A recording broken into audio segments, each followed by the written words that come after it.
சமூக விரோதிகளுக்கு கட்சி ஒரு காரணம் கிடையாது. கட்சிக்குரிய கட்டிட்டு கிளம்பிடுறாங்க. கட்ட பஞ்சாயத்து பண்றதா கடத்த. ஆனா ஒரு எம்எல்ஏவே கட்ட பஞ்சாயத்து பண்ற அளவுக்கு போயிருக்கு. அவருக்கு ஏற்கனவே அதான் தொழில். அவர் இடையில எம்எல்ஏ ஆகிட்டாங்க. அவ்வளவுதான். காவல்துறை இதற்கு உடந்தையா இருக்குது. ஒரு சட்டமன்ற உறுப்பினர் உடந்தையா இருக்கிறாரு அப்படிங்கிற ஒரு இடம் வருதுல. அவர் அரெஸ்ட் பண்றதுக்கு போலீஸ் போனா 2000 பேர் கட்சிக்காரன் திறந்துக்கிறாங்க. நீதிமன்றம் 70,000 பேர் ஓட்டு போட்டிருக்காங்க ஜெகன்மூர்த்தியாருக்கு. என்ன இந்த மாதிரி ஆள் கடத்தலுக்காக போட்டாங்க, ஓட்டு போட்டாங்க மக்கள். இந்த வழக்கிற்கும் எம்எல்ஏக்கும் எந்த விதமான தொடர்பும் கிடையாது. பாதிக்கப்பட்டவங்கள பார்த்ததில்லை இல்ல காதல் ஜோடிகளே ஒரு பார்த்ததே இல்லை. ஏன் தலைமறைவாகிறாரு? அவர் நேர கோர்ட்ல சரணடைகிறது ஒன்றுதான். இது பிடிபடலைன்னா இது ஒரு ஆணவ படுகொலைக்கான ஒரு ஆரம்பம், தொடக்கம். மாட்டி இருந்தா, ஆமா, ஆளு மாட்டி இருந்தானா அவனை கொண்டிருப்பாங்க. அரசியலே கிடையாது, இது கூலிப்படையினுடைய சமாச்சாரம் தான். மணப்பெண்ணின் பிரத்யேகமான திருமணம் Vivaha the Chennai Silks. Periyar Maniammai Institute of Science and Technology, Thanjavur. The world needs you. Powaco 5G. Best design. Best AI. Think Techno. Think Purvika. அறுவை சிகிச்சையில் கத்தை என்பது வரலாறு. ரோபோட்டிக் சர்ஜரி என்பது இன்றைய கூறு. தங்கம் புற்றுநோய் சிகிச்சை மையம் நாமக்கல் மற்றும் கான்பூர். உலக தமிழர்களுக்கு வணக்கம். இது கிங் டிவி. இன்றைக்கு நேர்காணலில் நம்மோடு இணைந்திருப்பவர் அரசியல் விமர்சகர் திரு ராஜகம்பீரன் அவர்கள். சார் வணக்கம். சார் வணக்கம். சட்டமன்ற உறுப்பினர் பூவே ஜெகன்மூர்த்தியார் தலைமறைவு. 4 தனிப்படை அமைச்சிருக்காங்க அவரை விரட்டி பிடித்து கைது செய்ய. ஏன், எதற்கு? பூவை ஜெகன்மூர்த்தியார் காதல் ஜோடிகளை பிரிப்பதற்கு கட்ட பஞ்சாயத்து செஞ்சாரு என்கிற வழக்கிலே அவர் தேடப்படுகிற ஒரு ஆளாக இப்ப இருக்கார்.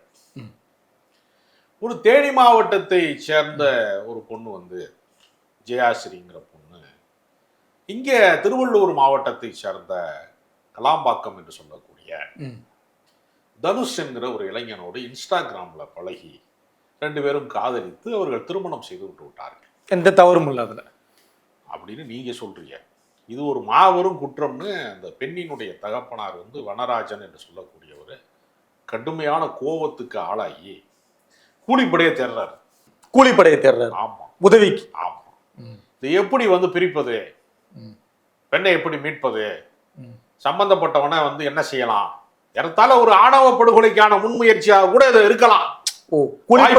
கூலிப்படையை தேடுறதுக்கு காரணமா அவங்க என்ன செய்யறாங்கன்னா, கூலிப்படைக்கு போனவனா போலீஸ் பிடிப்பான், போலீஸையே ஒரு கூலிப்படையா பயன்படுத்துறாங்க அப்படின்னு ஒரு சட்டப்பூர்வமான யூனிஃபார்ம். அதாவது வெறும் ரவுடியை பிடிச்சா தானே வில்லங்க வரும், யூனிஃபார்ம் போட்டாலேயே பிடிச்சிட்டா அதே வேலையை பார்த்து கொடுக்கறதுக்கு ஆள் இருக்காங்க அப்படின்ட்டு ஏற்கனவே காவல்துறையிலே பணியாற்றி சஸ்பெண்ட் செய்யப்பட்டு தவறான சான்றிதழ்கள்லாம் கொடுத்த ஒரு ஆள் மகேஸ்வரி. அவங்ககிட்ட அந்த பொறுப்பு போகுது. அவங்க ஏடிஜிபி ஜெயராம்ங்கிறவர்கிட்ட சொல்லி காவல்துறை வாகனத்திலேயே போய் ஆளை தூக்குறதுக்கு முயற்சி பண்ணிருக்காங்க. எவ்வளோ ஒரு புத்திசாலியாக இருக்காங்க. முன்பெல்லாம் போலீஸ்காரர்கள் இப்படி அத்துமீறி நடந்து கொண்டார்கள் அப்படிங்கிறதுக்கு ஆதாரமே இருக்காது. எல்லாரையும் கடவுள் பார்த்துக்கிட்டு இருக்கிறாரு அப்படின்னு சொன்னாங்க. அதை கொஞ்சம் பேர் நம்பல, இப்ப நம்புறாங்க. ஏன் நம்புறாங்கன்னா, கடவுளின் வடிவத்திலே கண்காணிப்பு கேமராக்கு பார்த்து கொண்டிருக்காங்க. அறிவியல் தான் கண்காணிக்கிறது உங்களை.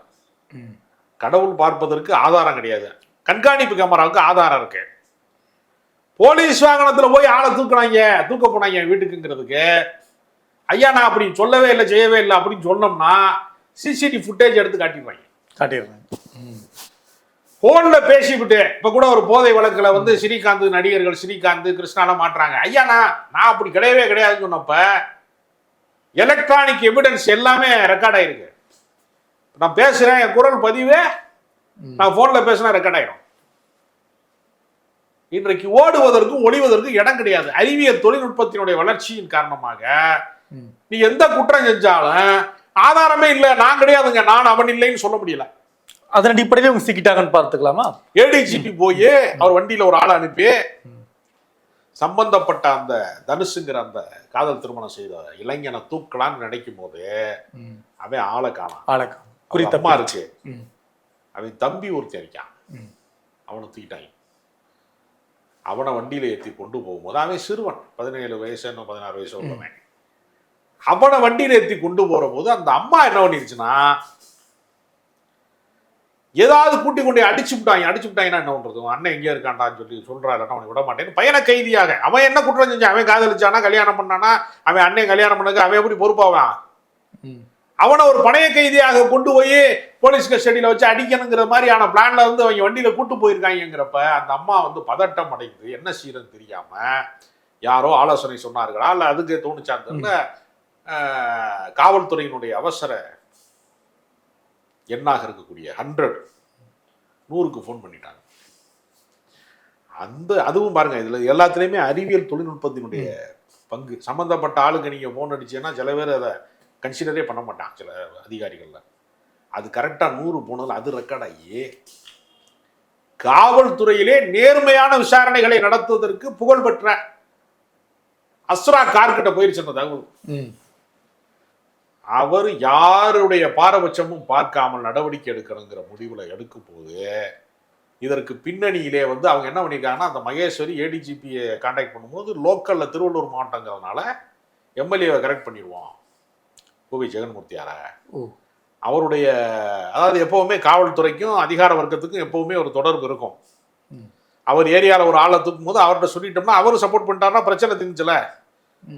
வழியில் எங்கேயாவது வச்சு குத்திட்டு ரோட்ல போட்டு போனாலும் ஆக்சிடென்ட் ஆக்கிடலாம்ல.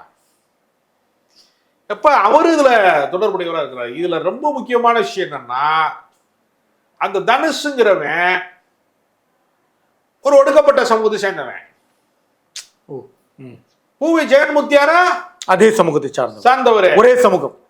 ஆனா பணம் வேலை செய்யுது, ஜெயராமன் ஜாதி வேலை செய்யல. ரொம்ப பேர் நினைச்சிட்டு இருக்கேன் நம்ம ஆளு ஜெயிச்சுட்டா நமக்கு ஆதரவா இருப்பான்னு நினைக்கிறேன். அப்படி கிடையாது, அப்படி இல்லை. நடைமுறையில் பணம் தான். இப்ப இந்த மகேஸ்வரி அந்த பிடிச்சாங்கல்ல, அந்த முதல் கட்டமாக இந்த இதை கொண்டு போய் சேர்த்த ஆளுங்களே அவங்கள பிடிச்சப்ப 7.5 லட்சம் ரூபா இருந்திருக்கு கையில. அவங்க அக்கௌண்ட் டீட்டெயில் எல்லாமே டிரான்ஸ்ஃபர் ஆயிருக்கு. ஒவ்வொருத்தருக்கும் பணம் பரிமாறப்பட்டிருக்கிறது இந்த வேலையை முடிக்கிறதுக்காக. ஆமா, இது பிடிபடலைன்னா இது ஒரு ஆணவ படுகொலைக்கான ஒரு ஆரம்பம். அது தொடக்கம். மாட்டி இருந்தா, ஆமா, ஆளு மாட்டி இருந்தானா அவனை கொண்டிருப்பாங்க. நீங்க அதுக்கு அடிச்சு இப்ப ஜெயராமனும் உடந்து காவல்துறை உடந்தையா இருக்கிறதா அதனால சஸ்பெண்ட் பண்ணாங்க. அவர் போய் உச்ச நீதிமன்றம்லாம் போறாரு. ஆனா இதுல என்ன முக்கியமான விஷயம்னா, காவல்துறை இதற்கு உடந்தையா இருக்குது, ஒரு சட்டமன்ற உறுப்பினர் உடந்தையா இருக்கிறாரு அப்படிங்கிற ஒரு இடம் வருதுல. அவர் அரெஸ்ட் பண்றதுக்கு போலீஸ் போனா 2000 பேர் கட்சிக்காரன் திறந்து வைக்கிறான் தலைவருக்காக. தலைவர்களே வந்து குற்றச்செயல்களில் ஈடுபட்டா அதை பாதுகாக்கிறதுக்காக தொண்டர்களை உருவாக்குறான். தொண்டர்கள் பொதுநலனுக்காக உருவாக்கப்படணும். பாலியல் குற்றச்சாட்டுக்கு ஆளான சீமானுக்கு வந்து அவர் அரெஸ்ட் பண்ணிடக்கூடாதுங்கிறதுக்கு நாம் தமிழர் கட்சிகள் தம்பிகளை வந்து கேடயங்களாக சீமானே பயன்படுத்தினார். அவசரவாக கடந்த தவறான முன்னுதாரணங்கள் இதெல்லாம். அதே மாதிரி இன்னொரு தவறான முன்னுதாரணம் இவர். நீதிமன்றம் 70,000 பேர் ஓட்டு போட்டிருக்காங்க ஜெகன்மூர்த்தியாருக்கு.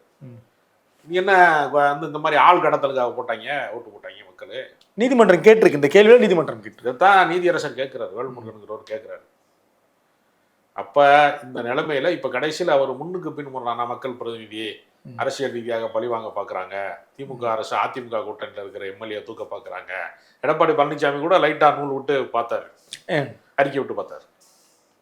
எங்கள் கட்சியை சேர்ந்தவரை திட்டமிட்டு பழிவாங்கி எங்களுடைய இதுல வந்து கூட்டணியில் இருப்பவரை இப்பெல்லாம் சொல்லி பார்த்தாரு, உடைக்க பாக்குறாங்க, என்னாலும் பண்ணி பார்த்தாரு. குற்றம் யார் செய்தாலும் குற்றம் தானே, நெற்றிக்கண் திறப்பின்னு குற்றமே சொன்னது மாதிரி சட்டத்துக்கு முன்பு அனைவரும் சமம்ங்கிறத அஸ்ரா காருக்கு வந்து உறுதிப்படுத்திட்டார். அஸ்ரா காருக்கு தான் ஆம்ஸ்ட்ராங் வழக்கை கையாண்டாரு. அதனாலதான் அனைத்து கட்சியிலும் அரெஸ்ட் பண்ணாங்க. எல்லா கட்சி சர்வ கட்சி கூட்டம் போட்டா கூட எல்லாரும் வருவாங்களான்னு தெரியல. ஆம்ஸ்ட்ராங் வழக்குல பாத்தீங்கன்னா அதிமுக காரன் இருக்கான், காங்கிரஸ் காரன் இருக்கான், பிஜேபி காரன் இருக்கான், கஞ்சா அஞ்சல் இருக்கு, எல்லாருமே இருக்காங்க. அனைத்து கட்சிகளையும் ஆளு கொடுத்துருக்காங்க. சமூக விரோதிகளுக்கு கட்சி ஒரு காரணம் கிடையாது. கட்சிக்குரிய கட்டிட்டு கிளம்பிடுறாங்க. கட்ட பஞ்சாயத்து பண்றதா கடத்தல். ஒரு எம்எல்ஏவே கட்ட பஞ்சாயத்து பண்ற அளவுக்கு போயிருக்குது. அவருக்கு ஏற்கனவே அதான் தொழில். அவர் இடையில எம்எல்ஏ ஆகிட்டாங்க, அவ்வளவுதான். கடந்த காலங்கள் அதுதான். ஆமாம், அரசியல் அதாவது தீர்க்க முடியாத பல பிரச்சனைகள் இருக்கு. இட பிரச்சனை இருக்கு, சரி, பல பிரச்சனைகள் இருக்கு. கோர்ட்டுக்கு போனா வருஷ கணக்கு ஆகும். 10 பேர் ஆளை வச்சு பஞ்சாயத்து பண்ணோம்னா முடிஞ்சிரும்ங்கிறதுக்கு மக்களும் அதை அணுகுறாங்க. இவங்களுக்கும் பணம் கிடைக்குது. ஆனால் அரசியல் கட்சி நடத்துறவங்க எல்லாருமே கட்ட பஞ்சாயத்து பண்றாங்க. பெரிய அரசியல் கட்சிகளை விடவும் சிறிய அரசியல் கட்சிகள்ல கட்ட பஞ்சாயத்து தீவிரமாக இருக்கு. அதனால இது காவல்துறையினுடைய கூட்டு இதுக்குள்ள இருக்கு, காவல்துறையினுடைய ஒத்துழைப்பு இருக்கு. ஆனா இன்னைக்கு பிரச்சனை வெளிப்படுகிற போது ஒரு வரம்பு மீறிய பிரச்சனையாக வெளிப்படுகிற போது நமக்கு அது வெளியே தெரிய வருது. ஒருவான சொத்துக்கு ஒரு சோறு தான் பதம். ஒரு சம்பவம் வரும்போது நமக்கு வெளியே தெரியும். ஆனால் இன்னைக்கு எம்எல்ஏ தரப்புல ஆஜரான வழக்கறிஞர் இந்த வழக்கிற்கும் எம்எல்ஏக்கும் எந்த விதமான தொடர்பும் கிடையாது, பாதிக்கப்பட்டவங்கள பார்த்தது இல்லைன்றார். பார்த்ததில்ல இல்ல காதல் ஜோடிகளே ஒரு பார்த்ததே இல்லை. ஏன் தலைமறைவாகிறாரு? முன்ஜாமீன் கிடைக்கிறவருக்கு. இப்போ நான் என்ன கேட்குறேன், இப்போ ஜெகன்மூர்த்தியாருக்கும் நீதிமன்றத்துக்கு ஏதாவது பகை இருக்கா? அவர் மேல அவர் மேல எதுக்கு வந்து முன்ஜாமீன் மறுக்கிறாங்க? ரெக்கார்டு தானே, ரெக்கார்டு இருக்கு. ஆமா, நீங்க சொன்ன மாதிரி தான் சாட்சியங்கள் தானே பேசும். எந்த வழக்குலையுமே அதற்கான முகாந்திரம் இல்லாமல் கைது நடவடிக்கை எடுக்க முடியாதுல்ல. இப்ப நீங்க கூட சொன்னீங்க சாட்சியங்கள் தான் பேசும் அப்படின்னு. நீதிமன்றமும் சொல்லியிருக்கு வெளியே போனா சாட்சிகளை கலைக்கிறதுக்கு வாய்ப்பு இருக்குன்னு. சாட்சிகளை கலைக்கிறதுனா சாட்சிகளை கலைப்பதுன்னா யாரு குற்றச்சாட்டு சொன்னாங்களோ அவங்களே பிறர் சாட்சியா மாத்துறதான். அவருக்கு எப்படி அது எப்படி மிரட்டியா? அதுக்கு சம்பந்தமே கிடையாது. நாங்க தான் செஞ்சோம்னு சொல்றதானே. நாங்க தான் செஞ்சோம்னு சொல்லுன்னா அதுதான் பிறர் சாட்சி. யாரு குற்றச்சாட்டுக்கு யாரு குற்றச்சாட்டு சொல்றாங்களோ அவங்களே வந்து இவர் மட்டும் இல்லைங்க ஐயா கிடையாதுங்கன்னு சொல்றதானே. ஏன்னா அவருக்கு பொது வாழ்க்கை இருக்கிறது. மறுபடியும் சட்டமன்ற தேர்தல் வரப்போகுது 10 மாசத்துல. கூட்டணியில சேர்க்க மாட்டாங்க, பேர் கெட்டு போச்சுன்னா. அரசியல் கட்சி நடத்தணும், அவங்கள நம்பி ஒரு கட்சி இருக்கு. அதனால அவருடைய நற்பெயருக்கு களங்கம் விளைவிக்க கூடாது அப்படின்னு நற்பெயர்னு ஒண்ணு இருக்கிறதா அவர் நம்புறாரு. அதனால அவங்க வந்து சாட்சியை கலைப்பார்கள் என்று நீதிமன்றம் வந்து அதுக்கு அனுமதி மறுக்கிறாங்க. அவர் நேர கோர்ட்ல சரணடைகிறது ஒன்றுதான் ஒரு வழி, ஒரே வழி அதுதான். வேற என்ன வழி இருக்கு? ஒளிவதற்கு இடம் கிடையாது அவருக்கு. அவருக்கு வந்து கோர்ட்ல சரணடையணும், போலீஸ் கஸ்டடிக்கு போகக்கூடாதுன்னா கோர்ட்ல சரணடைவார். அதனால விசாரணையில ஒரு முன்னுக்கு பின் முரணா பேசுறாரு. பல பேர் முட்டு கொடுத்து பார்த்தாங்க, அவர் அப்படி கிடையாது, அவர் ஒடுக்கப்பட்ட மக்களுக்கான ஒரு பெரிய போராளின்னு சொல்லி பார்த்தாங்க. அதுவே ஒரு காரணமா சொன்னாங்க. ஆமா, அந்த மக்களுக்காக இருக்கிறதுக்காக இப்படி பண்றாங்க, படி வாங்குறாங்க சொல்றாங்க. ஆனா குற்ற நடவடிக்கை என்பது அப்படி இல்லாம இருக்கு. அவருக்கு சாதகமா எதுவுமே இல்லை. அதனால அவர் சட்டத்தின் முன்பு யாரா இருந்தாலும் நிறுத்தப்பட வேண்டும் என்கிற இடத்துல நிற்கிறார். சிக்கிட்டாரோ தெரியாம, இதெல்லாம் நடக்கும் தெரியாம சிக்கிட்டாரோ எம்எல்ஏ. சிக்காம வாழ பார்க்க தெரிஞ்சவரும் ஒரு முறை சிக்கிட்டாரு. பல நாள் தவறு செய்யற போது ஒரு நாள் பிடிபடுவாரு. அது நடந்திருக்கு, அவ்வளவுதானே தவிர இதுல வந்து ஒருவேளை வந்து அந்த பையனுக்கு ஏதாவது ஆயிருந்தா நம்ம யார் பொறுப்பு? உயிர் போனா வராதே. கண்டிப்பா. அதனால ஒரு விபரீதம் தடுக்கப்பட்டதுன்னு தான் அதை பார்க்க வேண்டியிருக்கு. இதுல அரசியல் நோக்கம் எதுவும் கிடையாது. அரசியலே கிடையாது. இது கூலிப்படையினுடைய சமாச்சாரம் தான். காசுக்காக வேலை செய்யற அடியால் வேலையை பார்ப்பதற்கு காவல்துறையிலையும் யூனிஃபார்ம் போட்டவங்களும் வேலை பார்த்துருக்காங்க. ஒரு அரசியல் கட்சியினுடைய சட்டமன்ற உறுப்பினர் வேலை பார்த்துருக்கிறாரு. ஒரு தனிப்பட்ட நபர்களுக்கு தனிநபருக்கான பாதுகாப்பு உறுதி செய்யப்படலைங்கிறதான விஷயம். ஒரு வீட்டில் யாருமே இல்லாமல் இருக்கும்போது, ஒரு பெண் மட்டும் இருக்கும்போது, ஒரு அம்மா மட்டும் இருக்கும்போது மகனை வந்து கோழி குஞ்சு வந்து கள்ளப்பராந்து தூக்கிட்டு போன மாதிரி தூக்கிட்டு போனாங்கன்னா அந்த அம்மா பதறாம என்ன செய்யும்? ஒரு அஸ்ரா கார்க்கு மாதிரி ஒரு அதிகாரி நடவடிக்கை எடுக்காம கண்டுக்காம விட்டுருந்தாலும் அந்த சிக்கல் எவ்வளவு பெருசா இருக்கும். இவ்வளவு பெரிய வழக்குக்கு வந்த பின்பே நாங்க குற்றமற்றவர்கள் என்று சொல்லுகிறவங்க இதெல்லாம் ஒப்புக்கொள்வார்களா என்ன? இப்போ குறிப்பா 4 தனிப்படைகளை அமைத்து அவரை தேடுறாங்க. முதல்ல இந்த பல பேர் கேட்கிற கேள்வி, இந்த தனிப்படை அமைத்து தேடுறதுன்னா என்ன சார்? தனிப்படைனா என்ன பண்ணும்? தனிப்படைங்கிறது என்னன்னா, அவர் எங்கெங்க போனாரு, இப்போ அவர் சுவிட்ச் ஆஃப் பண்ணாருன்னா அந்த சிக்னல் தெரியும். எந்த பகுதியில் இருப்பாரு, யாரோட எல்லாம் தொடர்புல இருப்பாரு, அந்தந்த பகுதிகளுக்கு போலீஸ்க்கு இன்ஃபர்மேஷன் கொடுப்பாங்க.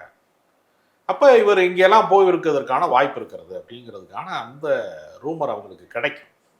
எந்த திசையில பயணிக்கிறாருங்கிறது கிடைக்கும். அந்த பகுதியில் இருக்கிற போலீஸ் அலர்ட் பண்றது தான் தனிப்படைங்கிறது. யாரு வேண்டுமானாலும் சரியான தகவல் கிடைச்சா நேரடியா போய் அரெஸ்ட் பண்ணுவாங்க. அவ்வளவுதான்.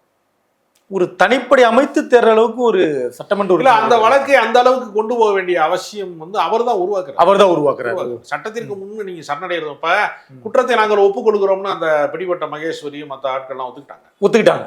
அதுவே சிக்கல். இவர் ஒத்துக்கிற மாட்டேங்கிறார். ஏன்னா இவருக்கு அரசியல் எதிர்காலம் வேணும்னு நினைக்கிறார். நான் குற்றமற்றவன்னு சொன்னா தான் அரசியல் பண்ண முடியும். அவரு ஆமா நான் செஞ்சது உண்மைதான் சொல்லிட்டாருன்னு வச்சுங்க, தேர்தலில் சீட்டு கொடுக்க மாட்டாங்க. சிறைக்கும் வாய்ப்பு இருக்குல்ல. அதுல என்ன சந்தேகம் இருக்கு? அவர் தேடுறது எதுக்காக தேடுறாங்க? பொதுக்கூட்டத்தில் வந்து வாழ்த்தி பேசுறதுக்காக கூப்பிடுறாங்க? அது கிடையாது. காவல்துறை வந்து நேர்மையான ஒரு நடவடிக்கை எடுத்திருக்கிறாங்க. இது போன்ற செயல்கள் ஈடுபடுகிறவர்கள், அரசியல் கட்சியின் பேரால் வந்து கட்டப்பஞ்சாயத்து செய்கிறவங்க, இது மாதிரி முறைகேட்டில் ஈடுபடுறவங்க யாராக இருந்தாலும் நடவடிக்கை பாயும் என்கிற நிலைமை வந்து உருவாக்கப்படும். தனி மனிதர்கள் பாதுகாப்பை உறுதி செய்யணுங்கிறதா இது நீதிமன்றத்தினுடைய நிலைப்பாடாக இருக்கிறது. எதிர்கட்சி தலைவர் ஏதாவது உதவி பண்ணுவாரா? கூட்டணியில் இருக்கிறவருக்கு உதவி பண்ணால் அவரையும் வழக்கில் சேர்த்துருவாங்க. செய்ய மாட்டாங்க. ஒரு கட்டத்துக்கு மேலே யாரும் உதவி செய்ய மாட்டாங்க. வழக்கினுடைய முகாந்திரம் வந்து உண்மைத்தன்மையாக இருக்கும் பட்சத்தில் யாராலையும் உதவி செய்ய முடியாது. யாருமே தனிப்பட்ட முறையில் அதாவது சட்டத்தின் முன்பு நம்ம கருணையை எதிர்பார்க்க முடியாது. சட்டத்திற்கு முன்பு நீ சரியா தப்பாங்கிறது மட்டும்தான். அங்கு கருணைக்கு எந்த இடமும் இல்லை. அதனால அவர் நீதிமன்றத்தில் தான் குற்றமற்றவங்கிறத நிரூபிக்கணும். தனிப்படையும் பிடிச்சிருவாங்க இல்லையா? என்ன சந்தேகம், நாம் பேசிக் கொண்டிருக்கிற இந்த நேரத்திலேயே அவர் பிடிபட வாய்ப்பு இருக்கு. தொடர்ந்து பேசலாம் சார். நன்றி சார். மணப்பெண்ணின் பிரத்யேகமான திருமணம் Vivaha the Chennai Silks. Periyar Maniammai Institute of Science and Technology, Thanjavur. The world needs you. Powaco 5G. Best design. Best AI. Think Techno. Think Purvika. அறுவை சிகிச்சையில் கத்தை என்பது வரலாறு, ரோபோட்டிக் சர்ஜரி என்பது இன்றைய கூறு. தங்கம் புற்றுநோய் சிகிச்சை மையம், நாமக்கல் மற்றும் கான்பூர்.